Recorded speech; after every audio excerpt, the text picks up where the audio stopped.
আমাদের অনন্য স্টোরি সকল প্রকার পার্ট গল্প দেখতে আমাদের চ্যানেলটি সাবস্ক্রাইব করে পাশে থাকা বেল আইকনটিতে ক্লিক করে অল নোটিফিকেশন অন করে দিন। কি হলো? কিছু না। চুপ করে আছো কেন? আপনি মাঝে মাঝে এমন এমন কথা বলেন যে আমি জবাব দেওয়ার মতো কিছু খুঁজে পাই না। লজ্জা পেয়েছো? নিবেদিতা এবারও চুপ করে রইল। নির্ণয় হেসে বলল, ঠিক আছে চাঁদ, আমি অফিসে চলে এসেছি, তুমি উঠে নাস্তা করে নিও। রাখছি এখন। ঠিক আছে, take care. You also take care. Bye বোন। নিবেদিতা ঘন্টাখানেক ঘুমিয়ে উঠে ফ্রেশ হয়ে নাস্তা বানালো, খেয়ে বেকারিতে চলে গেল। যাওয়ার সময় মেসেজ করে নির্ণয়কে আপডেটও দিয়ে রাখলো। এটা এখন আর রুটিনে পরিণত হয়েছে। কোথাও যাওয়ার আগে বা ছুটির সময় নির্ণয়কে মেসেজ করে রাখে। ফ্রি থাকলে নির্ণয় তখনই কল করে, আর ব্যস্ত থাকলে মেসেজের রিপ্লাই দিয়ে রাখে। এখনও সে ব্যস্ত, তাই রিপ্লাই করলো। সাবধানে যেও, নিজের খেয়াল রেখো, আমি পরে কল করব। লাঞ্চ টাইমে নিবেদিতা নিজেই কল করলো। নির্ণয় তখন কাজ করছিল, ফোন ডেস্কের ওপর রাখা। সামনে তার এক বাংলাদেশি কলিগ চেয়ারে বসে আছে। সে এসেছে একটা ফাইল নিতে। ওই সময় নির্ণয়ের ফোনটা বেজে উঠলো। স্ক্রিনে লেখা চাঁদ। সে ভ্রুকুঞ্চন করে বলল, ব্রো, দিন দুপুরে দেখে চাঁদ কল দিচ্ছে আপনাকে, ব্যাপার কি? এটা আমার ব্যক্তিগত চাঁদ ব্রো। আই সি, আমাদের ভাবি। নির্ণয় হ্যাবদক মাথা নাড়ালো। কলিগ ফাইল নিয়ে যেতে যেতে হেসে বলল। Carry on. সে চলে যাওয়ার পর নির্ণয় ফোন রিসিভ করলো। নিবেদিতা বলল, আপনি কি ব্যস্ত? একটু, সমস্যা নেই, তুমি বলো। দুপুরে খেয়েছেন? না, খাবো একটু পর। তুমি খেয়েছো? বাসায় গিয়ে খাবো, কাল পরীক্ষা আছে, তাই আজ আগেই ছুটি নিয়েছি। আজ তাহলে আর দেখা হবে না? কি করে হবে, আমি তো চলে যাচ্ছি এখন বাসায়। নির্ণয় মন খারাপ করে বলল, ঠিক আছে, বাসায় গিয়ে খেয়ে নিও, আর সাবধানে যাবে। আচ্ছা, আপনিও খেয়ে নিন। বাড়িতে পৌঁছে আগে ফ্রেশ হয়ে নিল নিবেদিতা। আসার সময় বাইরে থেকে খাবার কিনে এনেছিল। রান্না করার মতো সময় কিংবা এনার্জি নেই এখন তার। সে দুপুরে খাবারটা খেয়ে 2 ঘন্টা ঘুমিয়ে নিল। এরপর উঠে চা বানিয়ে পড়তে বসলো। সন্ধ্যায় বাড়ি থেকে কল আসলো নিবেদিতা কবে যেতে পারবে জানার জন্য। নিবেদিতা জানিয়ে দিয়েছে পরীক্ষা শেষ হওয়ার পরে তার ছুটি হবে। তুবা তখন বলল, তোকে তো বিয়েতে আসতেই হবে। ডেট মিলে গেলে তো যাবই। ভাইয়ার ছুটি আছে আর কদিন? তার ছুটি আছে এখন আরো 2 মাস। ও আচ্ছা, ডেট কবে ফেলে আমাকে পরে জানিয়ে রাখিস। এখন আমি পড়ি, কাল পরীক্ষা আছে। ঠিক আছে, পর। নিবেদিতা ফোন রেখে কিছুক্ষণ বসে রইল। মাথায় প্রচণ্ড ব্যথা করছে। হঠাৎ এমন লাগছে কেন কে জানে। ঘুম কি হয়নি ঠিক মতো? চাতেও মাথা ধরা সারছে না। ইচ্ছে করছে শুয়ে থাকতে, কিন্তু শুয়ে থাকলেও তো এখন চলবে না, পড়তে হবে। মাথা ব্যথা নিয়েই সে চুপচাপ বইয়ে চোখ বোলাচ্ছে। বাসার কলিং বেলের শব্দ পেয়ে দরজা খুলে দেখলো সাবিহা ও পল। ওদের পেছন থেকে নির্ণয়ও বেরিয়ে এলো। ওর হাতে অনেকগুলো খাবার দাবার। অবাক হওয়ার পাশাপাশি খুশিও হলো নিবেদিতা। ওদেরকে ভেতরে ঢুকতে দিয়ে দরজা লাগালো। সাবিহা আর পল মিলে কিচেনে গিয়ে খাবারগুলো বের করছিল। নিবেদিতা ওদেরকে সাহায্য করতে যেতে চাইলে নির্ণয় হাত টেনে ধরলো, বলল, তোমাকে যেতে হবে না, তুমি বসো এখানে। নিবেদিতাকে চেয়ারে বসিয়ে সেও পাশের চেয়ারে বসলো। নিবেদিতা বলল, আপনি সরাসরি অফিস থেকে চলে এসেছেন? হ্যাঁ। কেন? কেন মানে? তোমাকে দেখতে। কিন্তু তোমাকে দেখতে এমন লাগছে কেন? অসুস্থ তুমি? না, হঠাৎ করে শরীরটা খারাপ লাগছিল, এখন একটু ভালো লাগছে। মেডিসিন নিয়েছিলে? না, আপনাকে দেখে ভালো লাগছে। নির্ণয় হাসলো, বলল, মাথা ব্যথা বেশি করছে? না, ঠিক আছে আমি। সাবিহা আর পল খাবার নিয়ে এসেছে তখন। 4 জন মিলে খেতে খেতে দুবার বিয়ে নিয়ে কথা বলছিল। বিয়ের কথা শুনে পল বলল সে বাংলাদেশে যেতে চায়। এটা নিয়ে সিরিয়াস একটা আলোচনাও হয়ে গেল। নিবেদিতা পলকে আশ্বস্ত করে বলল বিয়ের ডেট ঠিক হলে সে পল এবং সাবিহাকে নিয়ে যাবে। নিবেদিতার আগামীকাল পরীক্ষা আছে, তাই বেশি সময় গল্পগুজব করে ওরা নষ্ট করলো না। পল এবং সাবিহা আগেই চলে গেল। নির্ণয়কে বিদায় দিতে গেট পর্যন্ত গেল নিবেদিতা। নির্ণয় নিবেদিতার মাথায় হাত বুলিয়ে বলল, বেশি স্ট্রেস নিও না চাঁদ, প্রয়োজনে রেস্ট নিয়ে পড়তে বসো, আর রেডি থাকো। নিবেদিতা জিজ্ঞাসু দৃষ্টিতে তাকিয়ে বলল, আমি রেডি? কিসের জন্য? নিবেদিতার চুলগুলো হাত দিয়ে এলোমেলো করে দিয়ে নির্ণয় বলল, আমার বউ হওয়ার জন্য। বাংলাদেশ হয়তো অন্য সব উন্নত দেশের কাছে কিছুই না, তবে স্বদেশের প্রতি নিজের মাতৃভূমির প্রতি যেই গভীর মমতা ও টান হৃদয়ের সুগভীরে এতদিন সুপ্ত অবস্থায় ছিল, এটা নিবেদিতা টের পেল বাংলাদেশ এয়ারপোর্টে পা রাখার পর। পুরো বিশ্ব ব্রহ্মাণ্ডে একটাই আকাশ, তবুও এয়ারপোর্টে পা রাখার পর মনে হলো মাতৃভূমির আকাশে বোধহয় আলাদা কিছু আছে, নতুবা এত স্বস্তি কেন লাগছে। নির্ণয় এবং নিবেদিতা আজ একসাথে ডেনমার্ক থেকে বাংলাদেশে ফিরেছে, ওদের সাথে সাভি এবং পলও আছে। এয়ারপোর্টে নেমে বাবা ও ভাইকে দেখে নিবেদিতা দৌড়ে ছুটে গেল। মুহূর্তে আবেগপ্রবণ হয়ে বাচ্চাদের মতো ফুফিয়ে কেঁদে উঠল সে। কোনোভাবেই ওর কান্না থামানো যাচ্ছে না। এতদিন পর প্রিয় দুটো মানুষকে কাছে পেয়ে নিবেদিতা নিজেকে কন্ট্রোল করে রাখতে পারেনি। শেষে নয়ন অনেক বুঝিয়ে সুঝিয়ে ওর কান্না থামালো। সাবিহারও বুকটা কেমন হুহুক করছে। দেশে এসেছে শুধু তুবার বিয়ের জন্য নয়, বরং নিজের পরিবারের কাছেও যাবে বলে। যদিও তার বাড়ির কেউই এখনও তার দেশে আসার ব্যাপারে কিছুই জানে না। তুবার বিয়েটা খেয়ে বাড়িতে ফিরে সবাইকে সে সারপ্রাইজ দেবে। পলের দিকে তাকিয়ে দেখলো তার চোখ টলমাল করছে। সাবিয়া বিস্ময়াভিভূত হয়ে জিজ্ঞেস করলো, পল, কাঁদছো নাকি তুমি? পল নিজের সাদা টি শার্টের হাতায় চোখ মুছে বলল, নিটাকে কাঁদতে দেখে কেমন জানি নিজেরও কান্না পাচ্ছে। সাবিয়া হাসল। কথাটা পাশে থাকা নির্ণয়ের কানেও গেছে। সে সরু চোখে পলকে দেখছে। নিবেদিতার প্রতি এত আধিক্যতা অন্য কোনো পুরুষ দেখাক, এটা তার পছন্দ নয় মোটেও। এখন ওদের সম্পর্কের কথা কেউই জানে না, সাবিয়া এবং পলও নয়। তাই না চাইতেও অনেক কিছুই হজম করে যেতে হয়। বাবা এবং ভাইয়ের সাথে সাবিয়া ও পলের পরিচয় করিয়ে দিল নিবেদিতা। এরপর সবাই মিলে রওনা দিল গ্রামে যাওয়ার জন্য।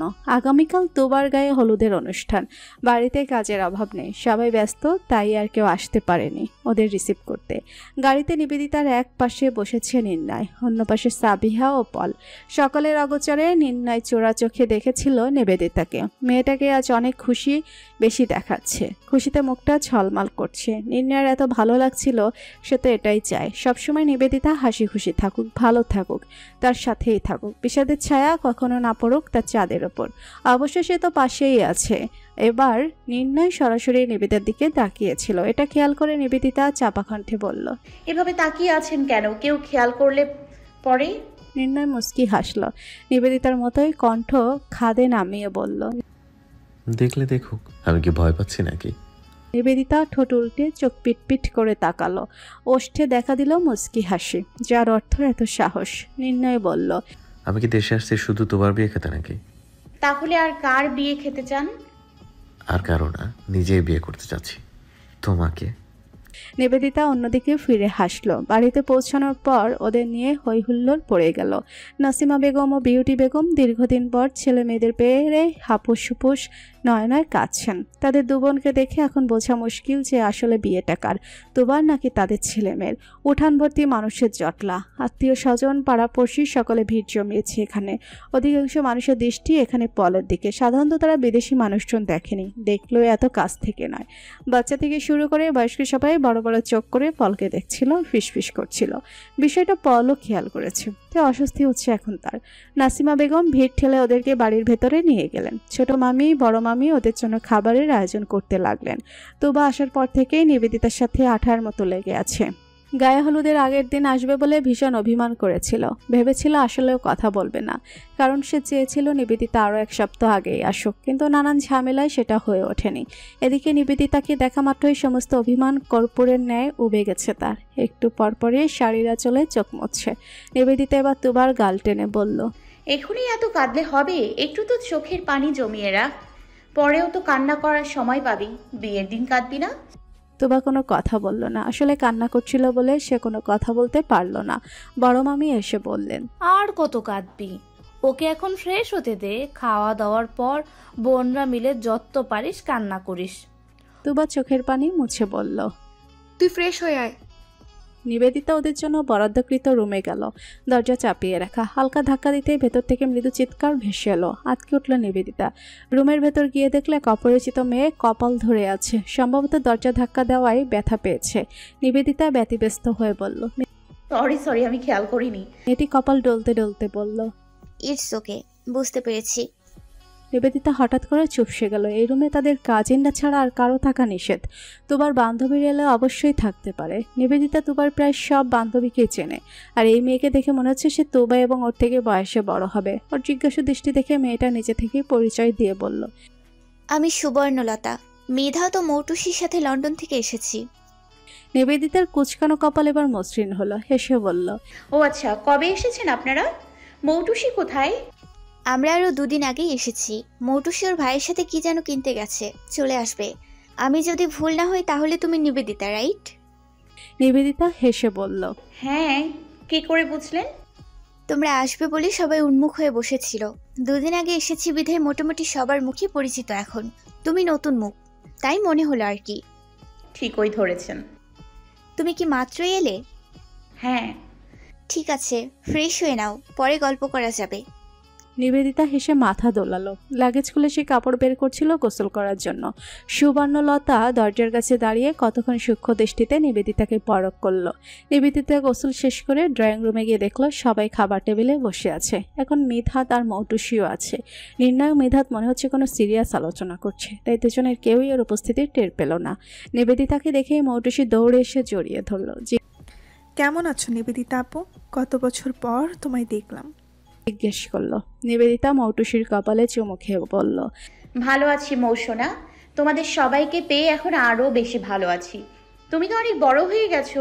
মৌটুসি খিলখিল করে হাসলো, আহ্লাদিত হয়ে বলল, আর তুমি অনেক সুন্দর হয়ে গেছো। নিবেদিতা অবাক হওয়ার ভান ধরে বলল, তাই? মৌটুসি উপর নিচ মাথা ঝামকালো। ওদের আহ্লাদ খুব মনোযোগ দিয়ে দেখছিল সুবর্ণলতা। তার হিংসা হচ্ছে নাকি আনন্দ বুঝতে পারছে না ঠিক, তবে ওদেরকে একসাথে দেখে ভালো লাগছে। মৌটুসি তার সাথেও খুব ফ্রি। ওদের সম্পর্ক এত বেশি গাঢ় যে মৌটুসি এখন সুবর্ণলতা বলতে অজ্ঞান। সুবর্ণলতার বাংলাদেশে আসার কারণও মৌটুসি। সেও এবার জেদ ধরেছে মিধাদের সাথে দেশে আসবে, আর সঙ্গে করে সুবর্ণলতাকেও নিয়ে আসবে। অবশেষে অনেক তর্ক বিতর্ক ঝামেলার পর 3 জনের একসাথে দেশে আসা হয়েছে। দেশে আসার পূর্বেই মৌটুসির মুখে নিবেদিতার অনেক অনেক গল্প শুনেছে, প্রশংসাও শুনেছে। খুব ইচ্ছে করছিল তখন নিবেদিতাকে দেখতে, কিন্তু সেটা ছবিতে নয় বাস্তবে। তাই সে মৌটুসির কাছে কোনো ছবি দেখতে চায়নি। দেশে এসে বাকি সবার মতো সেও নিবেদিতার ফেরার অপেক্ষা করেছে। এই বাড়িতে এসে সে নিবেদিতার সম্পর্কে আরও জানতে পেরেছে, বিশেষ করে তুবা ও বাকি কাজিন মহিলাদের কাছে। আজ নিবেদিতাকে সরাসরি দেখার পর সুবর্ণলতার মনে হলো আসলে এই মেয়েটার মধ্যে আলাদা কিছু আছে। আছে অদৃশ্য একটা মায়া। মানুষকে খুব সহজে আপন করার গুণও আছে মেয়েটার মাঝে। খাবার টেবিলে সবাই এতক্ষণ শুধুমাত্র ওর জন্যই অপেক্ষা করছিল। পল ব্যস্ত কণ্ঠে তখন বলল, হেই নিঠা, জলদি আসো প্লিজ, আমার খুব ক্ষুধা লেগেছে। তোমার জন্যই বসে আছি আমি। নির্ণয় মিধাতকেও এবার নিবেদিতাকে লক্ষ্য করলো এবং পরক্ষণে তাকালো পলের দিকে। নিবেদিতা অবশ্য এসব কিছু খেয়াল করলো না। সে মৌটুসিকে নিয়ে খেতে বসলো। সে বসেছে আবার পলের পাশে। নির্ণয়ের মেজাজটাই খারাপ হয়ে গেল। তোবার বিয়ের একটা জরুরি বিষয় নিয়ে এতক্ষণ মিধাদের সাথে আলাপ করছিল সে। এখন সে আলোচনায় ভাটা পড়েছে। নিবেদিতাকে পলের পাশে দেখে আলোচনায় মনোযোগ দিতে পারল না। বিষয়টা বুঝতে মিধাদের একটুও বেগ পেতে হয়নি। সে হেসে বলল, ব্রো, খাওয়া শেষ করে ছাদে গিয়ে আলাপ করব, প্রচন্ড ক্ষুধা লেগেছে। নির্ণয় ছোট করে বলল। খাওয়া শেষ করে নির্ণয় অপেক্ষা করতে লাগলো নিবেদিতার জন্য, কিন্তু সেই অপেক্ষায় পানি ঢেলে পিচ্ছি বাহিনীগুলো নিবেদিতাকে রুমে নিয়ে খোশগল্প জুড়ে দিয়েছে। নির্ণয় হতাশ হয়ে দীর্ঘশ্বাস নিল। বুঝতে পারল নিবেদিতার নাগাল আপাতত এখন আর পাওয়া যাবে না। সে মিধাদের সঙ্গে ছাদে গেল বাকি আলাপ শেষ করতে। নয়ন বলল, তোরা যা, আমি খাবার শেষ করে আসছি। মিধাদ নির্ণয় ছাদে গিয়ে মুখোমুখি চেয়ারে বসলো। নয়ন আসলে পরে আলাপ শুরু করবে। এখন কি নিয়ে কথা শুরু করা যায়? এভাবে চুপ করেও তো থাকাটা বেমানান লাগে। মিধাদ নিজেই কথা শুরু করলো। ব্রো, বিয়ে শাদী কবে করছো? নির্ণয় হেসে বলল, করব দেখি। পছন্দের কেউ আছে নাকি? আছে, সময় হলে একদম বউ সাজিয়ে দেখতে পারবে, হয়তো খুব শীঘ্রই।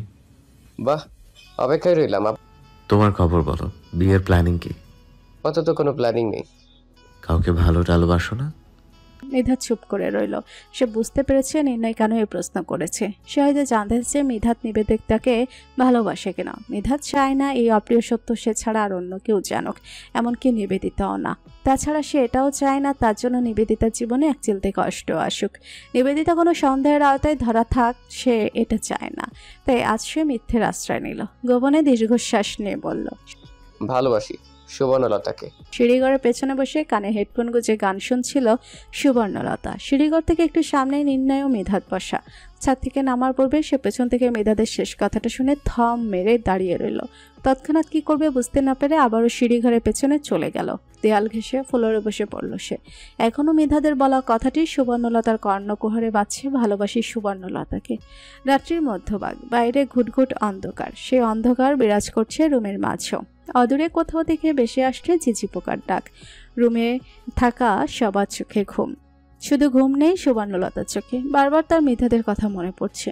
মনে পড়ে যাচ্ছে মিধাদের বলা ভালোবাসি কথাটি। আচ্ছা, মিধাদ কি আসলেই ভালোবাসে? কতই সে মিধাদের চোখে মুখে কখনো তার জন্য ভালোবাসা দেখেনি, নাকি সে কখনো লক্ষ্য করেনি।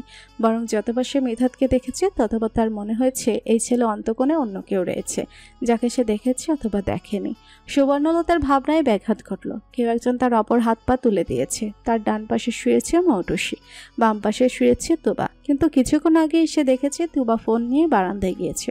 হয়তো হবু বরের ফোন কল এসেছিল। তাহলে এখন কে তার গায়ের উপর হাত পা তুলে দিল? সে ফোনের ফ্ল্যাশ লাইট অন করতেই দেখতে পেল ঘুমান্ত নিবেদিতাকে।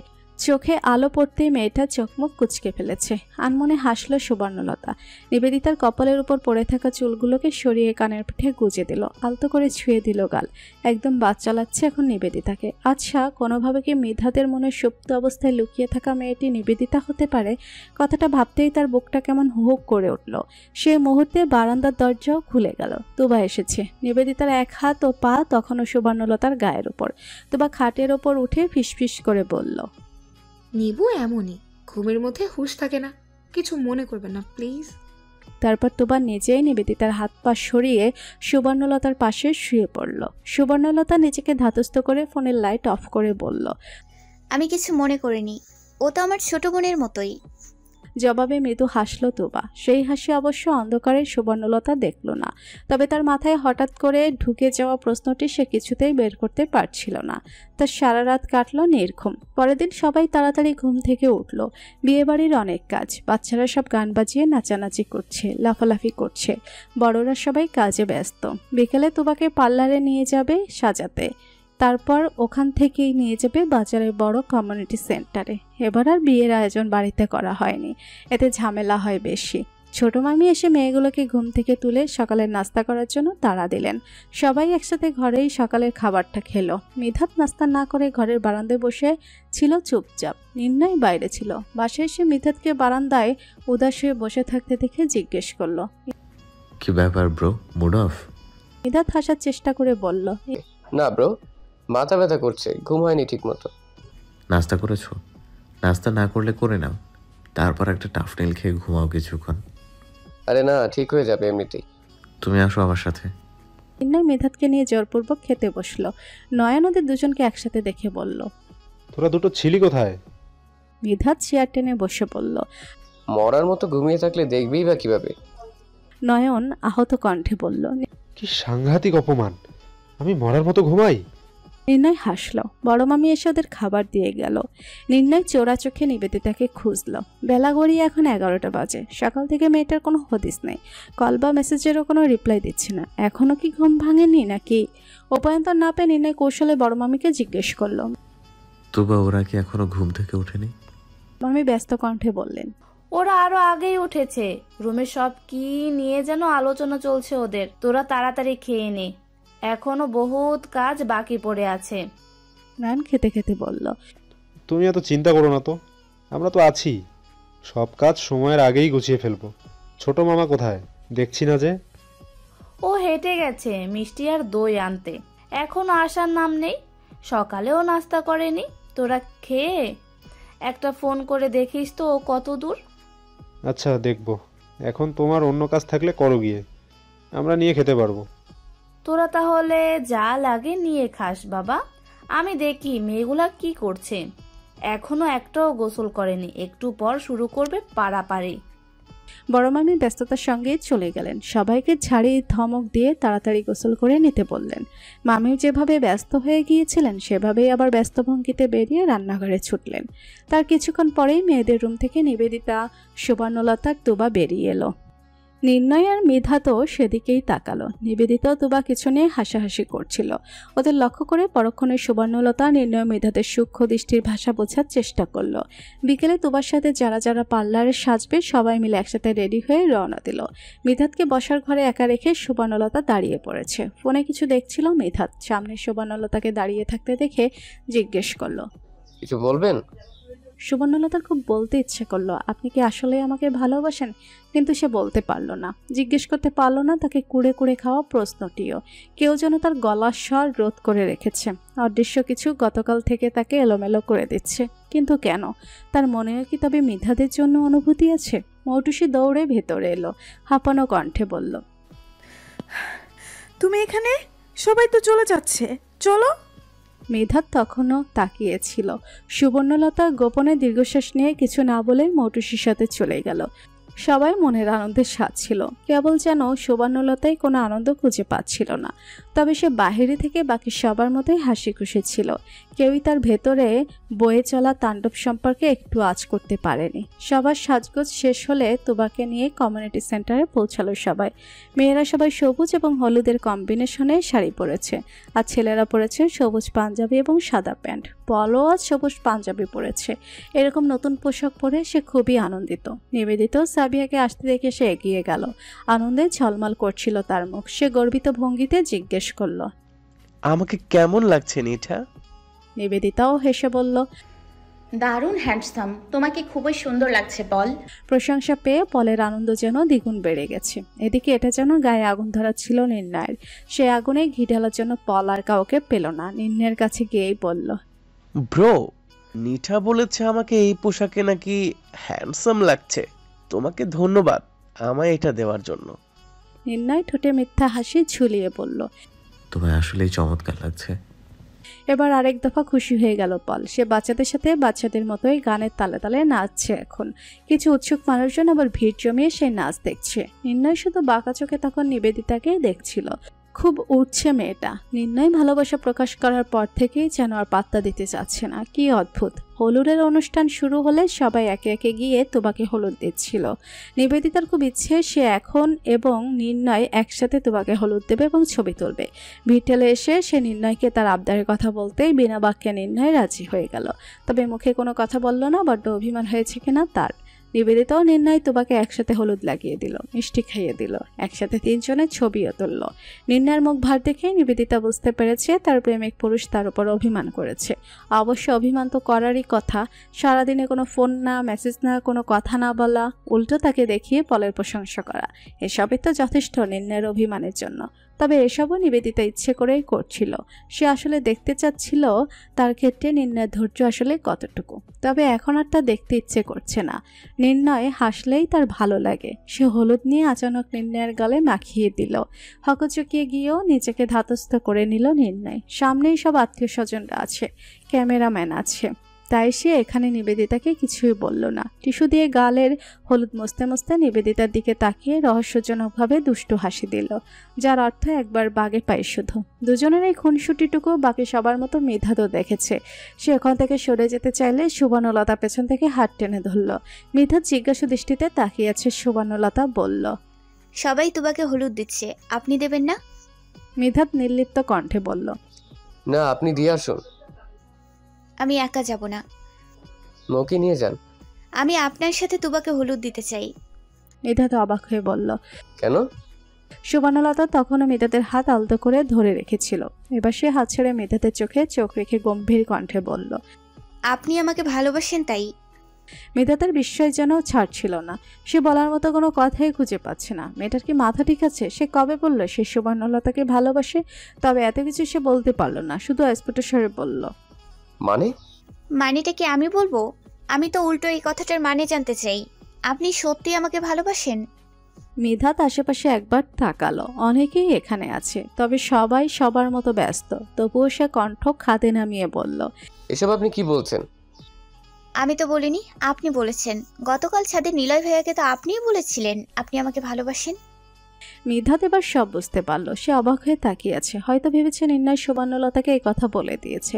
সুবর্ণলতা বুদ্ধিমতী মেয়ে, মিধাদের চোখের বাসা পড়তে অসুবিধা হলো না। সে বলল, নিলয় ভাইয়া আমাকে কিছু বলেনি। তার সাথে এই পর্যন্ত আমার একটা কথা হয়নি, সামান্য হাই হ্যালোও নয়। আমি তখন ছাদেই ছিলাম, সিঁড়িঘরের পেছনে, নিজের কানেই সব শুনেছি। মিধাত শান্ত কণ্ঠে বলল, এখন এসব কথা বলার মতো সময় না, আমি আপনাকে পরে বিষয়টা ক্লিয়ার করব। এইটুকু বলে মিধাত চলে যাওয়ার জন্য উদ্যত হতেই পেছন থেকে সুবর্ণলতা বলল, আপনি নিবেদিতাকে ভালোবাসেন তাই না? মিধাত সঙ্গে সঙ্গে ঘুরে দাঁড়ালো, চোখ রাঙিয়ে নিজের ঠোঁটের উপর আঙুল রেখে বলল, চুপ। আকাশে আজ পূর্ণ চাঁদ উঠেছে। চারিদিকে ছিড়িয়ে ছিটিয়ে আছে অসংখ্য তারা। বিশাল আকাশের নিচে দাঁড়িয়ে আছে মিধাত ও সুবর্ণলতা। সুবর্ণলতা জেদের কাছে পরাজিত হয়েই মিধাতকে ছাদে আসতে হয়েছে, নতুবা কখন কার কানে কথা চলে যায় বলা যায় না। সুবর্ণলতা দুহাত গুটিয়ে রেলিংয়ে হেলান দিয়ে দাঁড়িয়ে আছে। তার থেকে কয়েক হাত দূরে দাঁড়িয়ে আছে মিধাত। তার মুখ গম্ভীর, তবে সুবর্ণলতাকে বেশ স্বাভাবিক দেখাচ্ছিল। অনেকক্ষণ অপেক্ষা করার পরও যখন মিধাত নিজ থেকে কিছুই বলছিল না, তখন সুবর্ণলতা নিজেই বলল, এখানে এভাবে চুপচাপ দাঁড়িয়ে থাকবেন?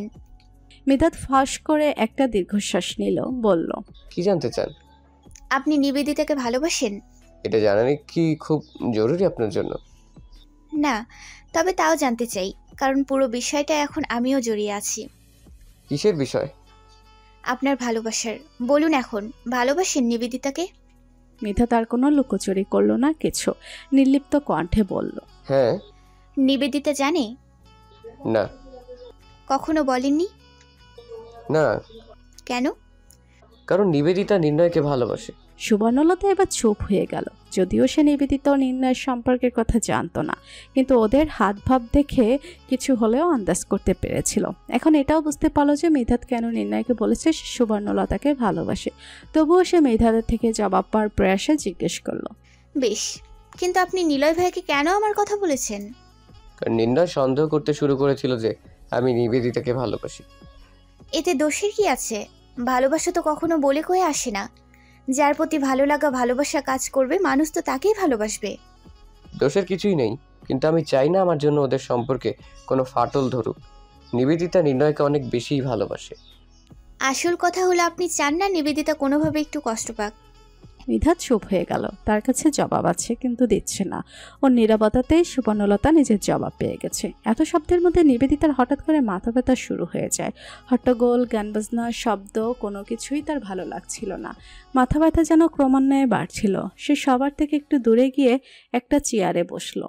এখন নাচের অনুষ্ঠান শুরু হয়েছে, সবাই সেদিকেই ব্যস্ত। পরিচিত কাউকেও নজরে পড়ছে না। হঠাৎ করে যেন সে চোখেও ঝাপসা দেখতে শুরু করেছে। ভিড়ের মাঝে নিবেদিতাকে না দেখে নির্ণয় ওখান থেকে বেরিয়ে গেল। মানুষের আনাগোনা পেরিয়ে দূরে নিবেদিতাকে মাথা ধরে বসে থাকতে দেখে ওর বুকে ধক করে উঠল। তড়িঘড়ি করে সে এগিয়ে গেল নিবেদিতার কাছে। নিবেদিতার পায়ের কাছে বসে ব্যস্ত হয়ে জিজ্ঞেস করলো, নিবেদিতা, কি হয়েছে? নিবেদিতা ক্ষীণ স্বরে বলল, হঠাৎ করেই খুব মাথা ব্যথা করছে। নির্ণয়ের কথা বাড়ালো না, নিবেদিতাকে পাজে কোলে তুলে নিল। নিবেদিতা হকচকিয়ে বলল, করছেন কি? ডাক্তারের কাছে যাচ্ছি। আমাকে নামিয়ে দিন, আমি হেঁটে যেতে পারবো। নির্ণয় কোনো প্রত্যুত্তর করলো না। তাকে এখন খুব চিন্তিত দেখাচ্ছে। কাউকে কিছু না জানিয়ে নিবেদিতাকে নিয়ে সে ডাক্তারের কাছে রওনা দিল। আর কেউ না জানলেও কিংবা না দেখলেও ছাদের কার্নিশে দাঁড়িয়ে থাকা সুবর্ণলতা দেখতে পেল এক দুশ্চিন্তাগ্রস্ত প্রেমিক আর ভালোবাসার মানুষটাকে কিভাবে বুকে আগলে নিয়ে রিকশা উঠল। সে দৃষ্টি ফিরিয়ে নিয়ে তাকালো মেধাতের দিকে। দৃশ্যটা দেখলে কি মেধাতের বেশি কষ্ট হতো, নাকি নিবেদিতার কি হয়েছে এটা জানার জন্য সে বেশি উতলা হয়ে পড়তো? সঠিক উত্তর সুবর্ণলতার জানা নেই, তবে সে একটা স্বার্থপরতার মতো কাজ করলো এখানে। নিবেদিতার অসুস্থতার ব্যাপারে সে মেধাতকে কিছুই বলল না। সেও চায় না মেধাত কষ্ট পাক। এটা উপলব্ধি হতেই সুবর্ণলতার ভেতরে অস্থিরতা শুরু হয়ে গেল। সে কেন চায় না? কেন সে মেধাতের জন্য এত ভাববে? তবে কি? চলুন আমরা নিচে যাই। কেউ ছাদে চলে এলে আবার সমস্যা। কি না কি ভেবে বসবে পরে। মেধাতের কথায় সুবর্ণলতার ভাবনায় ব্যাঘাত ঘটে। নিজেকে স্বাভাবিক দেখানোর চেষ্টা করে সে। অপ্রস্তুত হাসি দিয়ে বলে, হ্যাঁ চলুন। রাত 2:10 আপনি শুধু শুধু এত চিন্তা করছেন। এখন আমি ঠিক আছি, মাথা ব্যথাও ভালো হয়ে গেছে। খুবই ভালো। এখন লক্ষ্মী মেয়ের মতো ফোন রেখে ঘুমাও। এমন করেন কেন? আর একটু কথা বলি। না, কাল সারাদিন যত পারো কথা বলো, এখন ঘুমাও। কাল মানে রাত 12টা পার হয়ে গেছে, তার মানে আমি এখনই কথা বলবো? নির্ণয় ধমক দিতে গিয়েও পারল না, নিজের কাছেই কেমন খারাপ লাগছে। নিবেদিতার সরল মুখটা চোখের সামনে ভেসে উঠছে। এত মায়া যে কেন লাগে মেয়েটার জন্য। ডাক্তারের কাছ থেকে ফিরে নিবেদিতাকে নিয়ে সোজা বাড়িতে ফিরে এসেছিল নির্ণয়। খাবার খাইয়ে ওষুধ খাইয়ে দিয়েছে। এরপর নিজে একটা চেয়ার নিয়ে উঠানে বসে বাকিদের জন্য অপেক্ষা করছিল। হঠাৎ করে মনে হলো নিবেদিতাকে না পেয়ে সবাই চিন্তা করতে পারে, তাই সে নাসিমা বেগমকে ফোন করে জানিয়েছে নিবেদিতার অসুস্থতার কথা। খবর পেয়ে নাসিমা বেগম একা তখনই চলে এসেছেন। নিবেদিতা তখন ঘুমোচ্ছিল। একটু আগে তার ঘুম ভেঙেছে। ঘুম থেকে উঠে বারান্দায় গিয়ে নির্ণয়কে ফোন করেছে। প্রথমে ভেবেছিল এত রাতে কল করবে না, কিন্তু মনটা খুব ছটফট করছিল একটুখানি কথা বলার জন্য, তাই মনের ইচ্ছেকে সে প্রাধান্য দিয়েছে। কিন্তু সে দিলে কি হবে, নির্ণয় তো দিচ্ছে না। নির্ণয়কে চুপ থাকতে দেখে নিবেদিতা বলল, কি হলো, কথা বলবেন না? নির্ণয় শান্ত কণ্ঠে বলল, এত জেদ কেন করছো নিবেদিতা? তোমার শরীর ভালো না, ঘুমাও এখন। ঘুমাবো তো, আর একটু কথা বলেই ঘুমাবো, প্লিজ। নির্ণয় বুঝলো আর বলে লাভ নেই। তাছাড়া তারও তো ইচ্ছে করছে নিবেদিতার সাথে কথা বলতে, কিন্তু অসুস্থ বলে ইচ্ছের বিরুদ্ধে জোর করে ঘুমাতে যেতে বলছে। তোবার বিয়েটা হয়ে গেলে বাড়িতে এবার নিবেদিতার কথা বলতে হবে। বিয়ে করে সারাক্ষণ কাছে কাছে রাখবে, তখন আর এত চিন্তা নেই।